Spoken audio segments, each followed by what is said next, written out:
Per a persones diagnosticades amb esclerosi múltiple com jo, és important disposar de molta informació que sigui contrastada i poder valorar i decidir.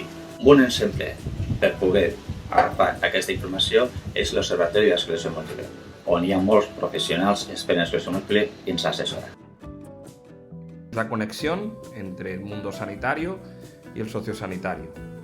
La realidad es que no debería existir tal conexión porque estos dos mundos tendrían que ser uno, como lo es la persona afectada. La persona afectada no tiene diferentes partes, solo una. Es necesario que estas diferentes herramientas de atención estén bien coordinadas y unidas. Els diversos símptomes de l'esclerosi múltiple poden afectar la qualitat de vida de les persones que ho pateixen i l'accés a una rehabilitació especialitzada i, sobretot, multidisciplinar és fonamental per aconseguir una bona recuperació neurològica i funcional.